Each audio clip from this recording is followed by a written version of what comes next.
It is 6 p.m. in Batoke, in the Limbe 3 subdivision of the Fako division of the southwest region of Cameroon, same time in Douala, Cameroon's economic capital city. Ladies and gentlemen, welcome to the primetime newscast on Equinoxe television with me. For me, I'm Strong Sander.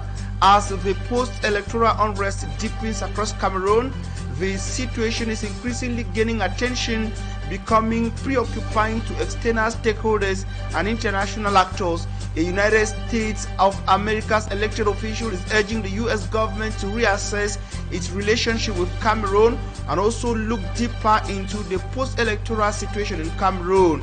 Plus, in the northwest region of the country, 4 security officials are falling in what local inhabitants qualify as an early morning ambush in Tuba subdivision of the Mesam division.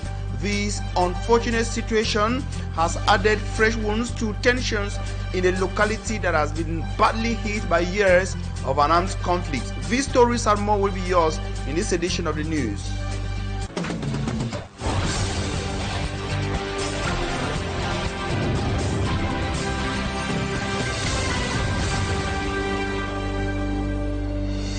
And now it is the best choice to be informed by the best of television network.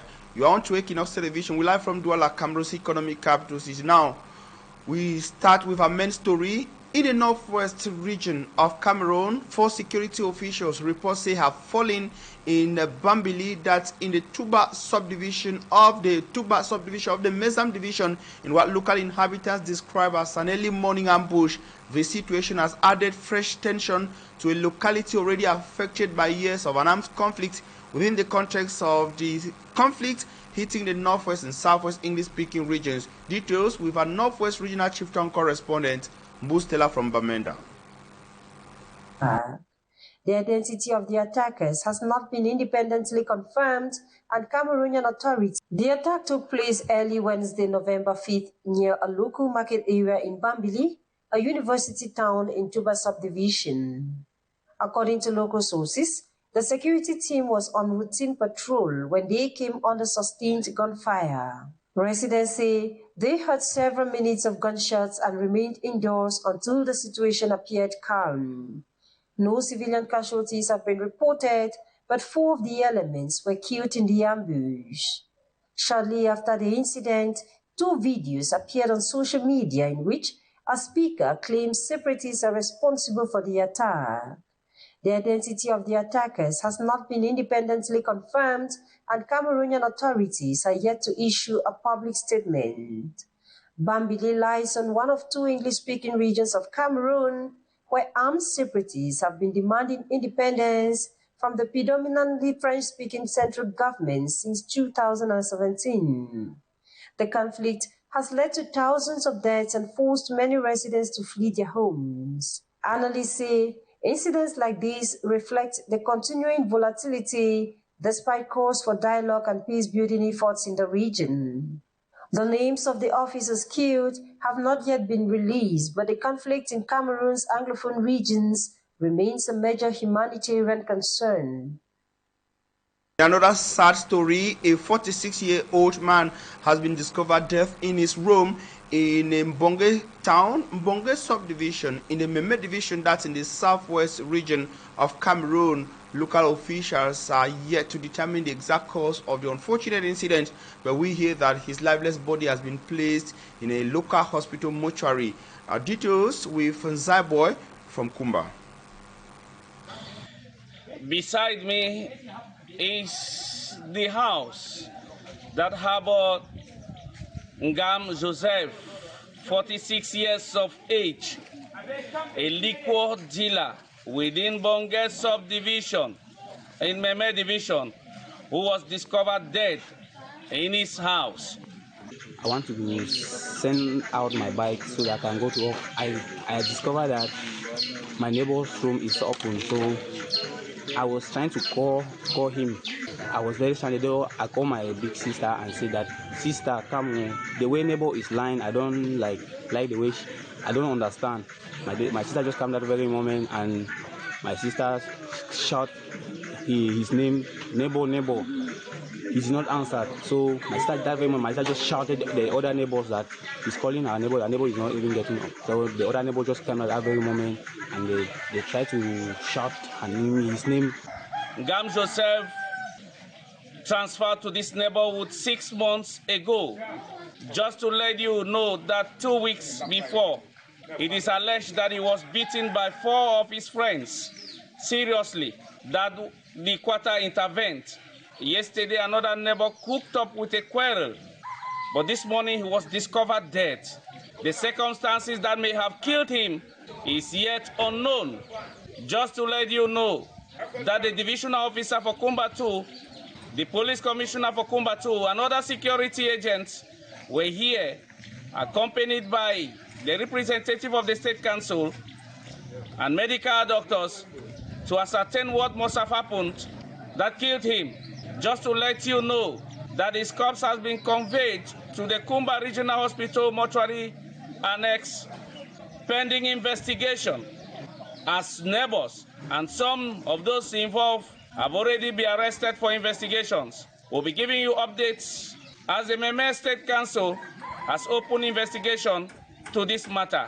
Reporting for Equinoxe TV, I'm Zaibwe.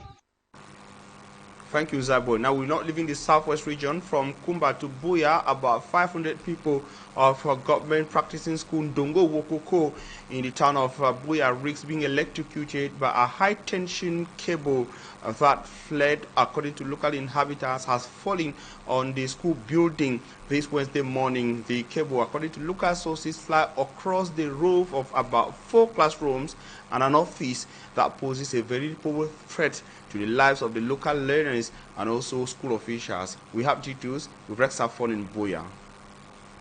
High-tension cable threatens the lives of the pupils of government practicing school Ndongo Wokoko in Buoya. This morning, we're just fortunate that the pole fell and our children, they were not around there.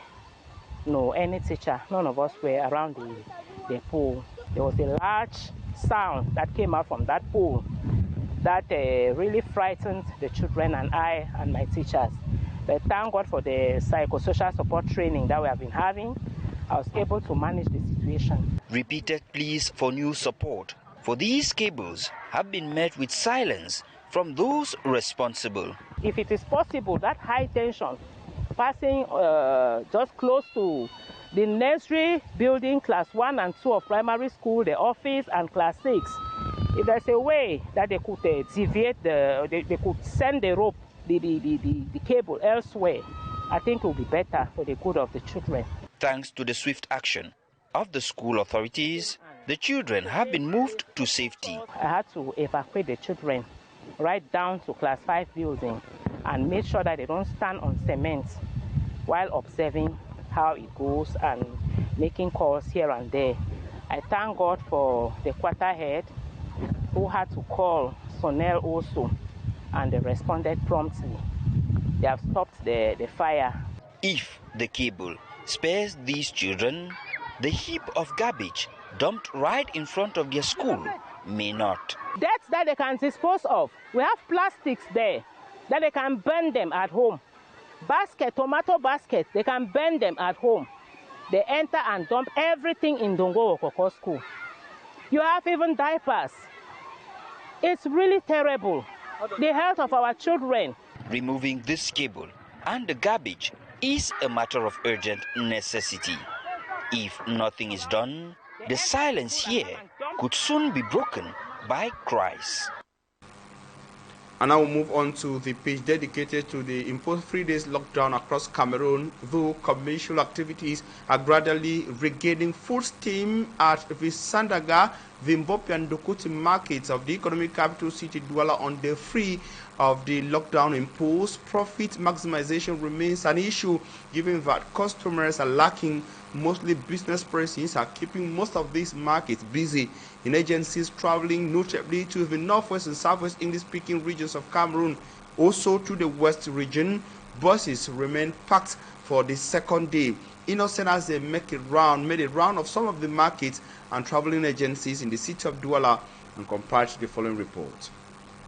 Wednesday marked the third and last day of the announced 3-day lockdown observed in major cities and towns in Cameroon. We made a tour in some markets and interurban transport agencies in Bonaberi and Bopi Douala. Our first stop was in Bonaberi, where agencies traveling to the southwest, west and northwest regions are found. We've visited various travel agencies. Impossible to find passengers. We spoke with the management and they told us that passengers have not been coming. It's been 2 weeks now that since the declaration of results of the October 12, 2025 presidential elections, everything has been grounded. Precisely, we're almost in 2 weeks. There's no transport from Bameda Southwest, Douala. The passengers don't travel, you will not carry any person. So better you park your vehicle to prevent yourself. There are reservations that have been made and passengers can only travel when the situation has returned to normal. You cannot use your vehicle to go because precisely if they burn the vehicle, there will nobody will pay for you. Yes, but know that when the vehicle is parking like this, we are paying tax per day. If this vehicle parked for 1 day, you have 8,000 now something to pay for the government. We are witnessing an entire deserted park. Everywhere is barricaded, and it's just a sign to show you that nothing is moving for the past 2 weeks since start of the political unrest in the country. While it remains uncertain when activities will fully resume, change is part of the key expectations. Let the government ask itself, that where am I going to? If they don't like this government, let's change to the next government. Same at the travel agencies in Bopi that ply the Douala-Yaoundé roads.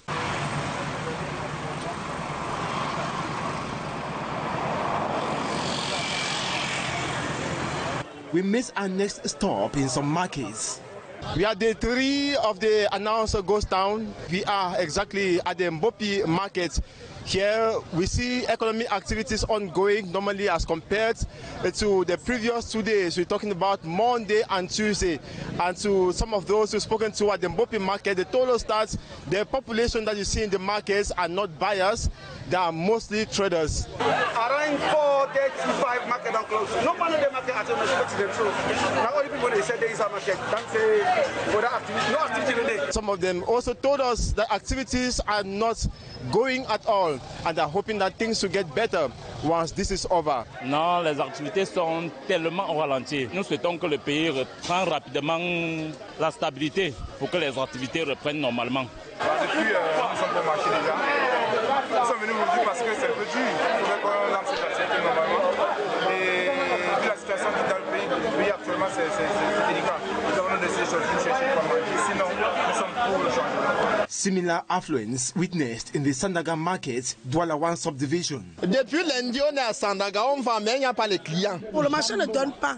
C'est plus le marché Sandaga qu'on connaît avant là. Even at the Ndokoti market, businesses are resurrecting from the ghost town casket. Les activités ont repris, mais c'est très lent parce qu'on n'a pas les clients. We keep on hustling and the market is not so easy.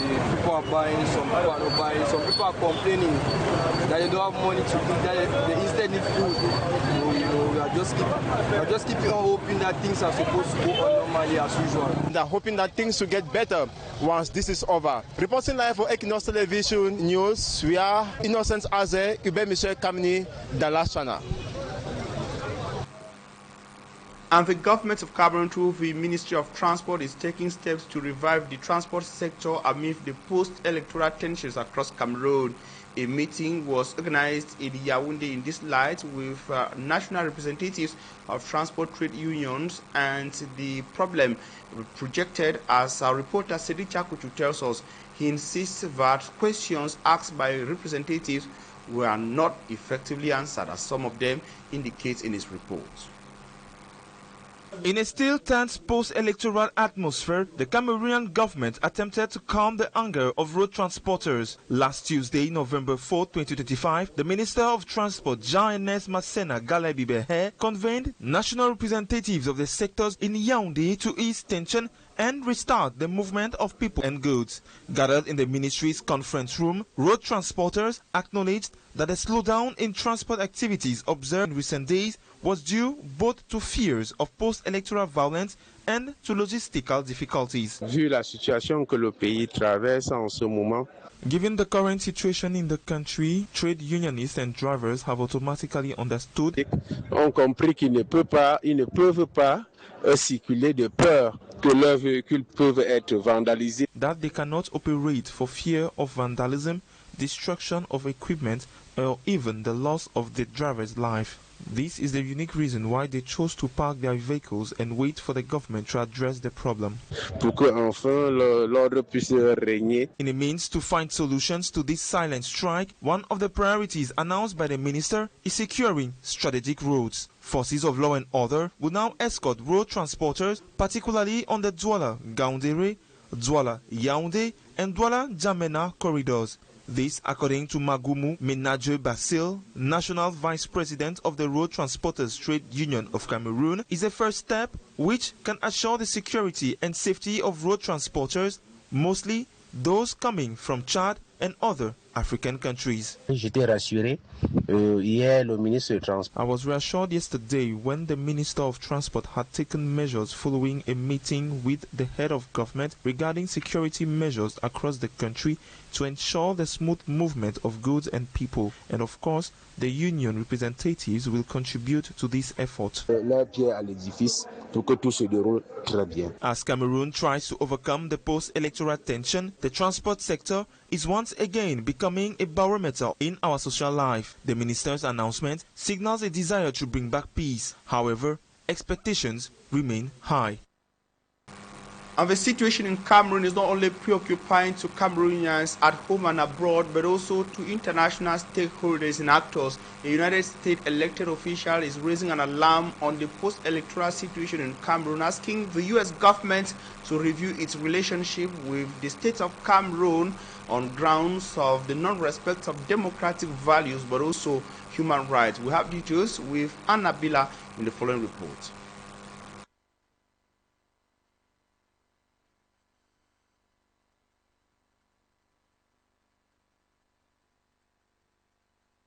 United States of America on the situation in Cameroon. Let's talk about President Buoya, who is expected to be sworn in tomorrow as the President of the Republic embarks on his 8th term of office. Observers are raising concerns about the unfulfilled promises that has characterized his last 43 years of his leadership at the helm of Cameroon. The poor socio-economic situation of Cameroon is largely blamed on poor governance marked by unfulfilled promises. Babila Jonathan has more. For decades, Cameroonians have been promised development, jobs, improved social and economic infrastructure, and increased local productivity. However, as the years pass, their living conditions have continued to deteriorate. According to civil society leader Aimé Sadou, on n'explique pas comment une mère peut se lever pendant 30 ans, être Bayam Salam, envoyer des enfants à l'école. It is not possible to explain how a mother will spend 30 years doing buying and selling petty business activities, taking care of her children, seeing them through primary, secondary and university education in the hope that after training they will be employed, but ends up still feeding them several years after their graduation from higher institutions of learning. Vous savez, on n'explique pas la colère. It is the reason for the anger of young people and their massive exodus to other countries in search of better living conditions. In many speeches, young people have been encouraged to get involved or invest in agriculture, but the enabling environment is still far from meeting the standards of industrial agricultural production. Thus, low productivity, even in terms of income generation. Our local production is a lot dependent on the human force, manpower. And actually, depending only on manpower makes it very difficult to be able to produce. If less effort is being made to boost our agriculture, and put more emphasis on importation, I think that the actors who are involved in this importation have a lot of personal financial gains, and that's why they will prefer this activity to continue. Observers and government critics hold the opinion that the socio-economic, political and even security situation of Cameroon would have been much better today if all the promises made by the head of state and other government authorities were fulfilled. And a U.S. elected official of the U.S. Senate Foreign Relations says that the current regime in Cameroon is corrupt and at the same time hunting its political opponents. He says that the current government at the same time organized what he qualifies as a sham election characterized by a crackdown on dissent but also the non-respect of democratic values. Consequently, he's asking the U.S. government to review its relationship with the state of Cameroon. We have details with Staff Lady Annabella. Cameroonians in the United States of America, under the banner of the Cameroon American Diaspora Network, demand immediate actions to be taken by the Yaoundé regime to end electoral violence and restore democratic trust and peace in Cameroon. In a release dated November 4, 2025, the Washington, D.C.-based network expressed deep concerns over the presidential election, which, according to them, was marred by widespread fraud, lack of transparency and accountability. And instead of listening to the people, the government's response has been characterized by intimidation, arbitrary arrests of Cameroonians, and violent repression. As members of the Cameroonian community in the United States, they affirmed their solidarity with Cameroonians at home who continue to peacefully call for transparency, justice, respect of their votes, and a positive change in their country. The Cameroon American Diaspora Network calls on the international community to take urgent action to avert further escalation of violence and a potential civil war in Cameroon, such as halting all acts of violence and intimidation, unconditionally release all those detained, establish a credible and independent body to investigate atrocities, among others, committed in Cameroon recently. In the same vein, a member of the American Senate also reacted to the recent post-election violence in Cameroon. Jim Reid, who is president of the Foreign Affairs Commission of the American Senate, says the corrupt Biya regime in Cameroon is haunting its political opponents and has been enabling Boko Haram attacks and fueling the Anglophone crisis in the northwest and southwest regions. According to the U.S. Senator, the Yaoundé regime has staged a sham re-election of President Paul Biya and has also unlawfully detained citizens. All the above worrisome reactions from Donald Trump's country come amidst a tense atmosphere in Cameroon marked by uncertainty, post-election violence, and electoral contestations. And that's all for the first part of the news. Stay with us for Talking Points. Our guest is going to be joining us live from Dallas, Texas, in the United States of America.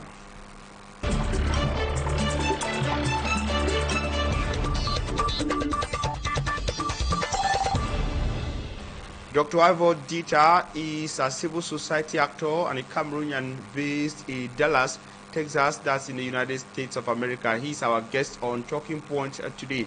Now, Dr. Ivo DITAH, since Monday and Tuesday, several parts of Cameroon have been paralyzed amid the lockdown caused by Issa Chiroma Bakary, presidential hopeful, who says his victory in the October 12 presidential election in Cameroon has been confiscated. This lockdown has been characterized by aggressions or repression from some administrators who warned against respecting, like the case of Banyo, that's in the Adama region. How concerned are you as a Cameroonian to see local citizens caught up in such a web? Go. As a Cameroonian living abroad, Mr. Armstrong, if anyone tells you that they are not worried about what might happen in Cameroon in the next few days, then they are lying.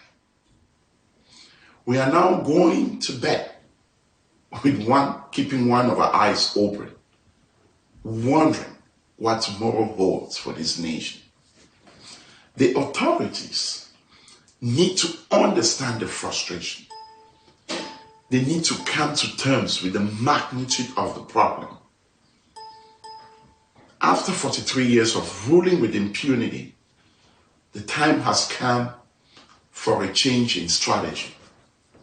They should have learned from the Northwest and Southwest war that's still ongoing, counting 9 years. You cannot remain defiant to the people's cries and be this arrogant in the face of human suffering. They believe things will simply just go back to normal if they wait long enough. But this is dangerous and misguided. The situation has reached a tipping point. The regime must take active, or rather proactive steps to avoid a similar situation as that unfolding in the Northwest and Southwest regions. It is easy to start a crisis, but no one knows how it will end.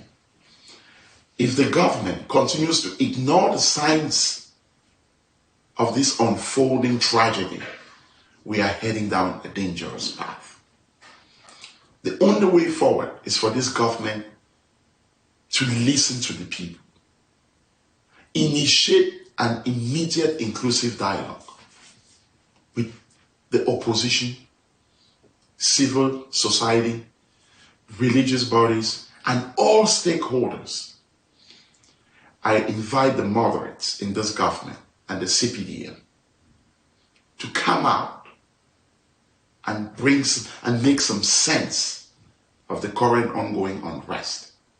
They should talk to their leaders, if not the president, and let him know the gravity of the moment, so that together as Cameroonians we can avoid an unraveling tragedy that will only make things worse for Cameroonians whom for 43 years continue to suffer under this government.